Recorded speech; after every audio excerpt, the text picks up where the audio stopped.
नमस्कार, स्वागत है आपका इंडिया वॉइस पर। मैं हूं आपके साथ स्वीटी दीक्षित। बड़ी जानकारी, उमेश पाल अपहरण केस में अतीक अहमद दोषी करार। अतीक के भाई अशरफ को भी कोर्ट ने दोषी माना है।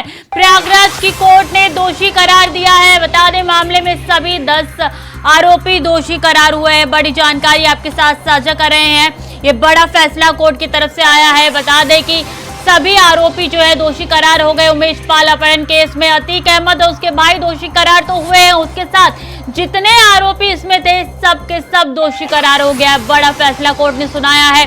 अतीक अहमद जिस पे निगाहें सबकी लगी हुई थी और कोर्ट के फैसले का लगातार इंतजार हो रहा था, और देखिए वो घड़ी आ चुकी है जब कोर्ट फैसला सुना रहा है और दोषी करार हो चुके हैं अतीक अहमद। उनके भाई भी, इसके साथ 10 आरोपी भी दोषी करार हुए इस मामले में। उमेश पाल अपहरण केस का ये पूरा मामला है जिसमें अतीक अहमद, अशरफ, उनके भाई और तमाम 10 लोग भी दोषी माने गए हैं कोर्ट की तरफ से।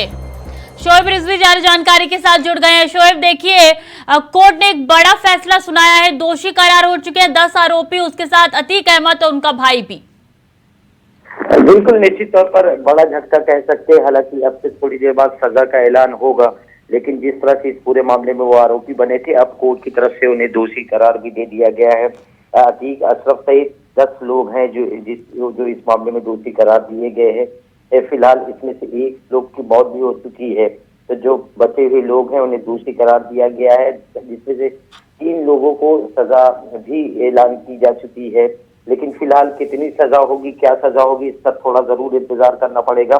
लेकिन जो इस पूरे मामले में 10 आरोपी थे उन्हें कोर्ट ने दोषी करार दीजिए। इसमें अतीक अहमद, अशरफ, फरहान, ये लोग हैं जो इस पूरे अपहरण कांड के आरोपी थे, जिन पर लंबे समय से 2006 से मुकदमा चल रहा था। तमाम गवाहियां हुई और उसके बाद ये कोर्ट की तरफ से आज फैसला आया है कि ये 2 लोग जो है इस पूरे मामले में दोषी हैं। तो ये कह सकते हैं कि एक बड़ा झटका है अतीक अहमद और उनके परिवार के लिए, अशरफ के लिए, क्योंकि जिस तरह से लंबे समय से ये कानूनी लड़ाई चली थी, उमेश पाल का परिवार इसका इंतजार भी कर रहा था। उमेश पाल ने काफी लंबी इस पूरे मामले में लड़ाई लड़ी थी, लेकिन आज कोर्ट ने कहीं ना कहीं एक तरह से झटका दिया है और उन्हें दोषी करार दिया है। हालांकि अभी इस बात का थोड़ी देर इंतजार करना पड़ेगा कि उन्हें इस तरह की कितनी सजा दी जाती है।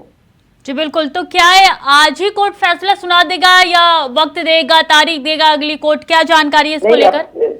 देखिए, अब से कुछ देर बाद ही, चूंकि ये प्रक्रिया है और चल रही है, सबसे पहले इस पूरे मामले में दोषी करार दिया जाए, उसके बाद सजा तय की जाती है, ऐलान किया जाता है। तो आपसे थोड़ी देर बाद जब कंप्लीट ऑर्डर होगा तो उसमें ये चीजें मेंशन रहेगी। क्योंकि ये अभी प्रक्रिया चल रही है, इस बीच में जब आप दर्शकों को इसकी जानकारी दे रहे हैं तो अभी प्रक्रिया चल रही है और इस बीच में स्टेप बाय स्टेप ये प्रक्रिया हो रही है। और इसमें फिलहाल शुरुआती जो रिपोर्ट है या आदेश है, उसमें उन लोगों को जो इसमें आरोपी थे उन्हें दोषी करार दिया गया है। जी, अगर बात की जाए एमपी एमएलए कोर्ट की, तो कोर्ट के बाहर क्या कुछ माहौल देखने को मिल रहा है? कितनी हलचल जो है अभी इस वक्त बढ़ चुकी है? देखिए, इस पूरे मामले में हलचल बहुत तेज है, जहां वकीलों का भी जमावड़ा लगा हुआ है। एक तरह से कह सकते हैं कि सुरक्षा के भी बहुत पुख्ता इंतजाम है, पहले से अंदाजा था। तो ऐसे में न सिर्फ गहमा गहमी है, वहां पर मीडिया कर्मियों का एक हुजूम है, तो पूरा परिसर के आसपास हुजूम सा माहौल है।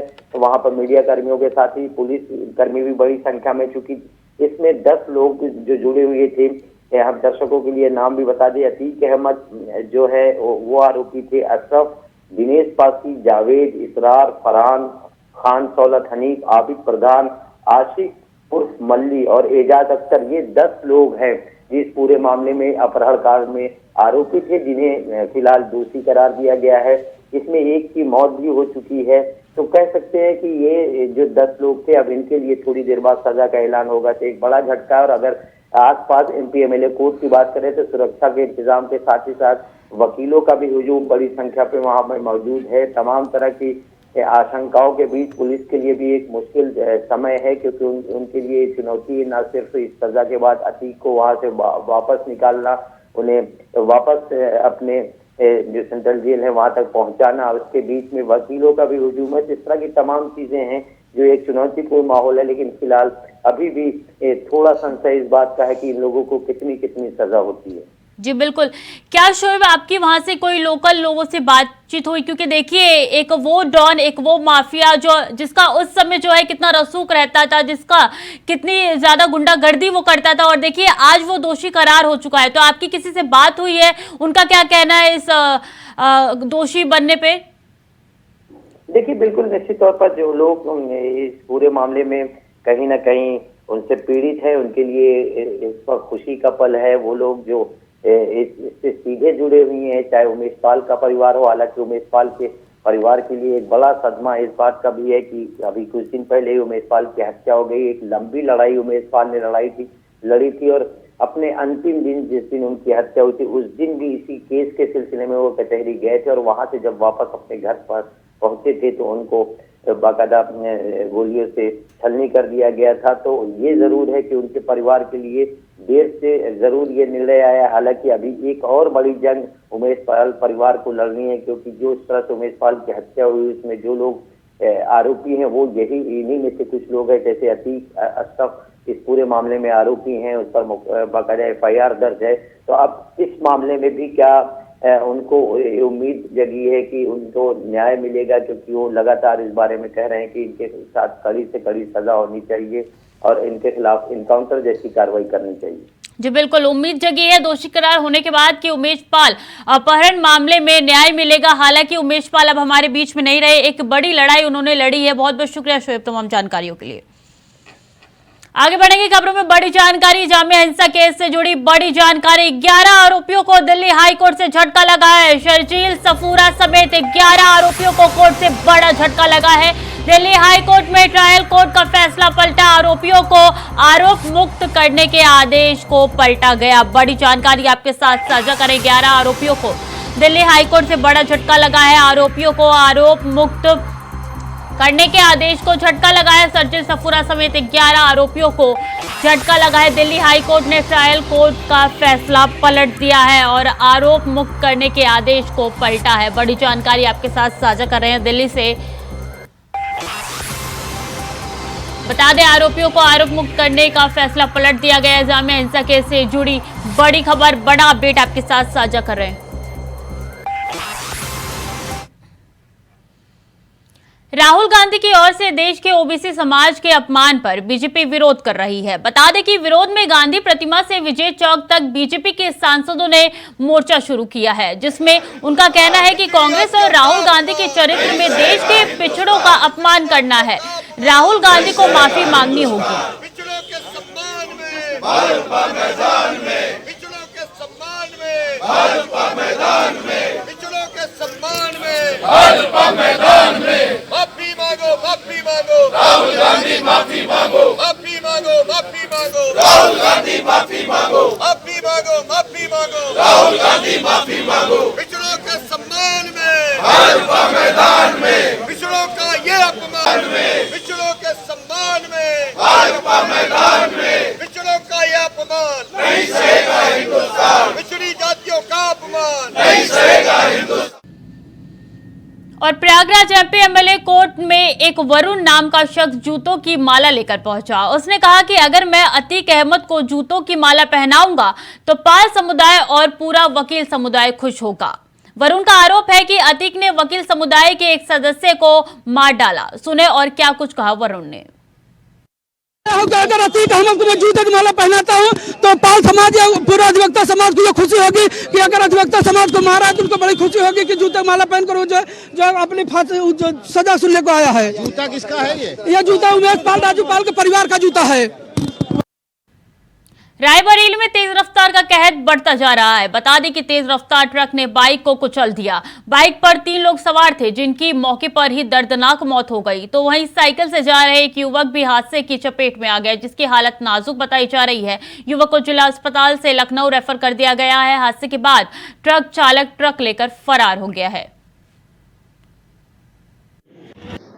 एक्सीडेंट हुआ है डिगिया में, जिसमें 4 लोग लाए गए हैं। आर्यन जीवित है, बाकी 3 लोग मृत अवस्था में लाए गए हैं। हालत गंभीर है। और छत्तीसगढ़ के राजधानी रायपुर में प्रदेश की प्रतिष्ठित सामाजिक संस्था नवसृजन मंच ने बहुआयामी आयोजन बिटिया जन्मोत्सव के अंतर्गत 101 बेटियों के माता पिता का सम्मान किया गया। संस्था नवसृजन के प्रदेश अध्यक्ष अमरजीत सिंह छाबड़ा ने बताया कि बेटियों के जन्म को प्रोत्साहित करना संस्था पिछले 7 वर्षों से ये आयोजन करती आ रही है, जिसमें अब तक हजारों परिवारों को इस आयोजन के अंतर्गत सम्मानित किया जा चुका है। राजधानी रायपुर के वृंदावन हाल सभागार में संपन्न हुआ आयोजन में कार्यक्रम की मुख्य अतिथि पद्मश्री फुलबासन यादव रही।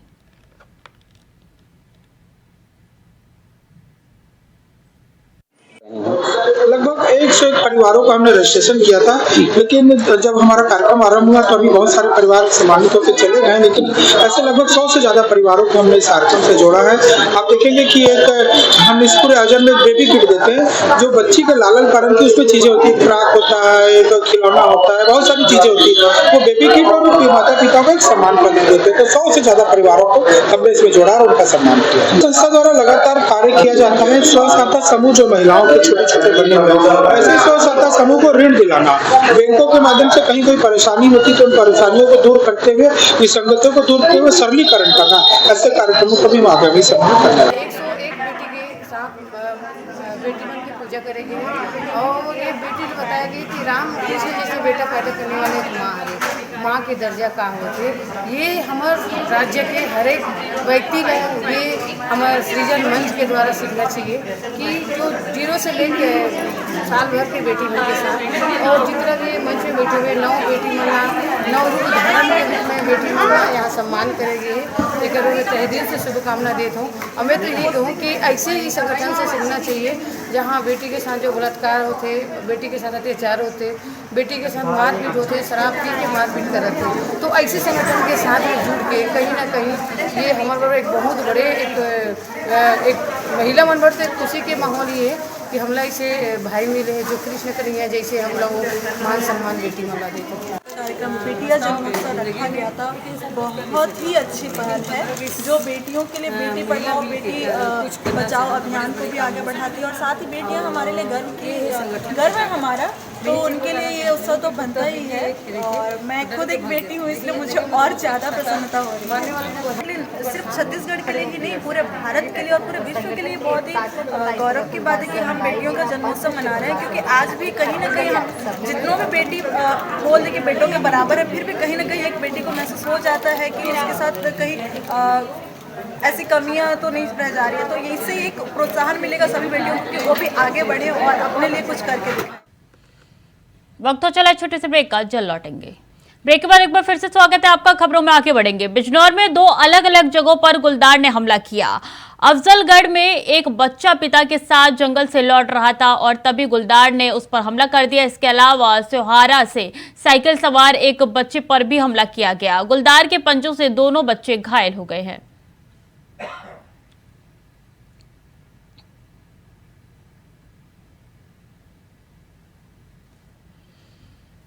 और केंद्रीय मंत्री स्मृति ईरानी ने प्रेस कॉन्फ्रेंस कर राहुल गांधी पर निशाना साधा। उन्होंने कहा कि प्रधानमंत्री नरेंद्र मोदी का अपमान करने की कोशिश में राहुल गांधी पूरे ओबीसी वर्ग का अपमान कर गए। ये पहली बार नहीं है जब गांधी परिवार ने दलित या पिछड़े वर्ग के लोगों का अपमान करने की कोशिश की है। वहीं इस बयान के बाद सुप्रिया श्रीनेत ने क्या कुछ कहा, सुनिए।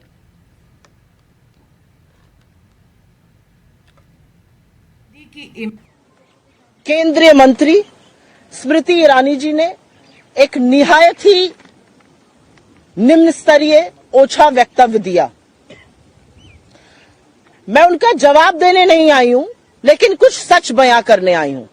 और उस वक्तव्य को सुनकर मुझे एक ही चीज लगी कि शब्द नरेंद्र मोदी के हैं और संस्कार आरएसएस का है। और वो शब्द है झूठ बोलो, लगातार झूठ बोलो और झूठ फैलाओ, दुष्प्रचार करो। ये शब्द नरेंद्र मोदी जी के हैं और ये संस्कार आरएसएस के हैं। जो ट्रेनिंग स्मृति जी की झूठ बोलने के लिए हुई है, उसका पर्दाफाश करना जरूरी है। असलियत यह है, चाहे वो स्मृति ईरानी हो, चाहे वो अनुराग ठाकुर हो, चाहे वो पीयूष गोयल हो, चाहे वो अमित शाह हो, चाहे वो नरेंद्र मोदी हो, लगातार झूठ बोलकर मुद्दे से ध्यान भटकाना है।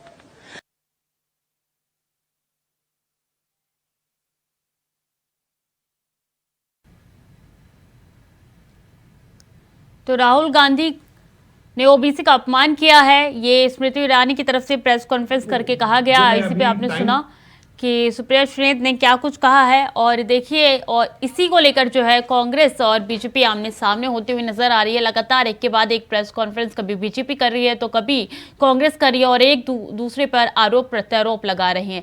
और इसी संदर्भ में एक प्रेस कॉन्फ्रेंस सुबह स्मृति ईरानी ने किया है और उन्होंने कहा है कि ये पहली बार नहीं है जब गांधी परिवार ने पिछड़े वर्गों के लोगों का अपमान किया हो, हमेशा से ये चलता आ रहा है। एक बार फिर से राहुल गांधी ने यही किया है कि ओबीसी वर्ग का अपमान किया है। राहुल गांधी ने अभी तक माफी नहीं मांगी, राहुल गांधी को माफी मांगनी चाहिए।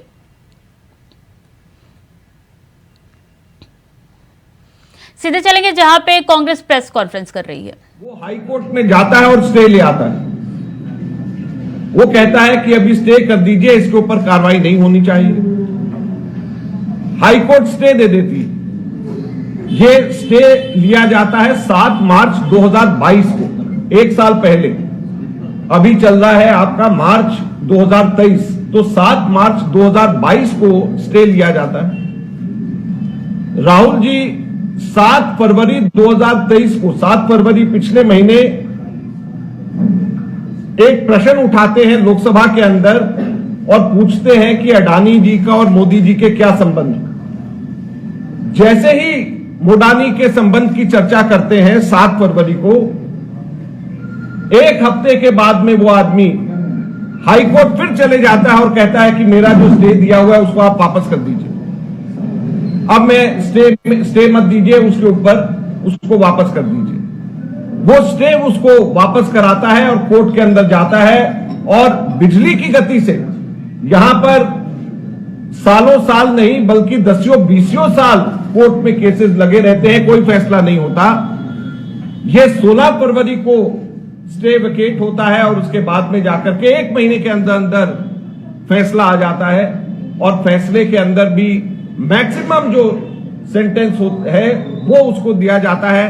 और मैक्सिमम सेंटेंस, जो भी थोड़े बहुत लीगल जो जानकार हैं वो जानते हैं कि मैक्सिमम सेंटेंस हैबिचुअल जो बार बार अफेंडर्स होते हैं उनको दिया जाता है या रेयर केसेस के अंदर दिया जाता है। लेकिन ये इसलिए ये दिया जाता है ताकि 2 साल में से अगर एक दिन भी अगर कम होता तो राहुल गांधी जी डिस्क्वालीफाई नहीं हो सकते थे। अब सबसे बड़ा प्रश्न ये उठता है कि राहुल गांधी जी ने 7 फरवरी को जब मोडानी के खिलाफ में बोला, उसके बाद में उनको कभी भी लोकसभा में बोलने नहीं दिया। जब भी वो बोलने के लिए खड़े होते तो बीजेपी वाले नारेबाजी करते। जब भी वो बोलने के लिए स्पीकर को 1 बार नहीं, 2 बार नहीं, 3 बार स्पीकर को रिक्वेस्ट किया, राइटिंग में रिक्वेस्ट किया, लेकिन स्पीकर ने उनको लोकसभा में बोलने का मौका नहीं दिया। तो अब मैं आप लोगों के माध्यम से हम जनता से पूछना चाहते हैं कि राहुल गांधी जी डिस्क्वालीफाई हुए हैं या डेमोक्रेसी, लोकतंत्र डिस्क्वालीफाई हुआ? जब लोकतंत्र के अंदर विपक्षी पार्टी का प्रमुख नेता लोकसभा के अंदर जो लोकतंत्र का मंदिर है उसमें ही नहीं बोल पाएगा, उसमें ही जनता की आवाज नहीं रख पाएगा, तो कहां पे रखेगा? और फिर लोकतंत्र कहां पे रह जाएगा? कैसा लोकतंत्र रह जाएगा? और जैसे ही डिस्क्वालीफाई करा, 24 घंटे के अंदर अंदर कोर्ट की जजमेंट आते ही डिस्क्वालीफाई, और जैसे ही डिस्क्वालीफाई किया 2 दिन के अंदर अंदर मकान खाली करने का नोटिस। यहां पर बहुत सारे मेंबर्स ऑफ पार्लियामेंट भूतपूर्व हो गए, नाम नहीं लेना चाहता, जम्मू कश्मीर के भी हैं, अभी तक के 3 साल हो गए, उनको मकान खाली नहीं कराने के लिए कुछ कहा गया। राहुल गांधी जी को 24 घंटे के अंदर डिस्क्वालीफाई कर दिया गया और 2 दिन 48 घंटे के अंदर मकान खाली करने के लिए कह दिया गया। तो ये लोकतंत्र डिस्क्वालीफाई नहीं हो रहा है तो क्या हो रहा है? आज हम आप लोगों के माध्यम से पूछना चाहते हैं। कांग्रेस पार्टी का बड़ा स्पष्ट कहना है कि ये हमारी लड़ाई राहुल गांधी जी की लड़ाई नहीं है। मैं बड़ा स्पष्ट मैं कहना चाहता हूं, कांग्रेस वर्किंग कमेटी का मेंबर होने के नाते मैं स्पष्ट कहना चाहता हूं, ये कोई राहुल गांधी जी की लड़ाई हम नहीं लड़ रहे हैं। हम लोकतंत्र की लड़ाई लड़ रहे हैं। हम पार्लियामेंट से जेपीसी को स्थापित करने की लड़ाई लड़ रहे हैं। हम लोकतंत्र की लड़ाई लड़ रहे हैं, पार्लियामेंट से जेपीसी स्थापित करने की लड़ाई लड़ रहे हैं। हम हमारे देश के 30 करोड़ LIC के जो निवेशक हैं, जिनका 44,000 करोड़ रुपए अडानी के अंदर, अडानी कंपनी में इन्वेस्ट करने की वजह से नुकसान हो गया, हम उनकी लड़ाई लड़ रहे हैं।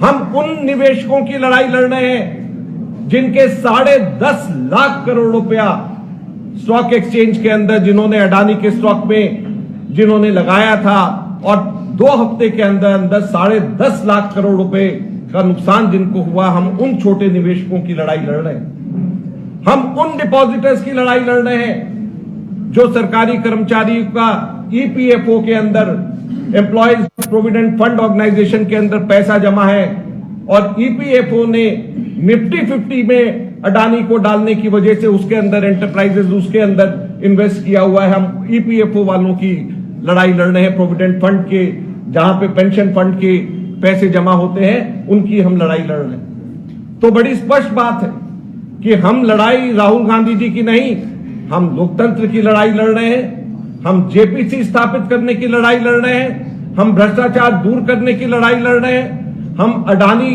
के एंटरप्राइजेस को किस तरीके से सरकार ने मदद करी, मोनोपोलीज किस तरीके से स्थापित करी, हम उसकी लड़ाई लड़ रहे हैं। LIC के 30 करोड़ निवेशक, पॉलिसी धारक, हम उनकी लड़ाई लड़ रहे हैं। स्टॉक एक्सचेंज के अंदर जो छोटे छोटे जिन लोगों ने इन्वेस्टमेंट करी हुई है, जिनका पैसा डूब गया 2 हफ्ते के अंदर अंदर, हम उन लोगों की लड़ाई लड़ रहे हैं। EPFO में जिनका पैसा जमा होता है पेंशन फंड के अंदर, हम उनकी लड़ाई लड़ रहे हैं। तो हम इन सभी लोगों की लड़ाई लड़ रहे हैं। हम भ्रष्टाचार के खिलाफ लड़ाई लड़ रहे हैं, बेरोजगार के खिलाफ लड़ाई लड़ रहे हैं, ये हम लोग कहना चाहते हैं। एक चीज और मैं अंत में कह करके आप लोगों के सवालों का जवाब दूंगा कि जब 2 बार 1992 में नरसिम्हा राव जी के समय तो कांग्रेस की प्रेस कॉन्फ्रेंस सुन रहे थे आप कि किस तरीके से उन्होंने बीजेपी पर निशाना साधा। उन्होंने कहा है कि इतनी जल्दी फैसला आने के बाद आवाज खाली करने का नोटिस भी जारी कर दिया है। फिलहाल के बुलेटिन में इतना ही, बाकी खबरों के लिए देखते रहिए इंडिया वॉइस।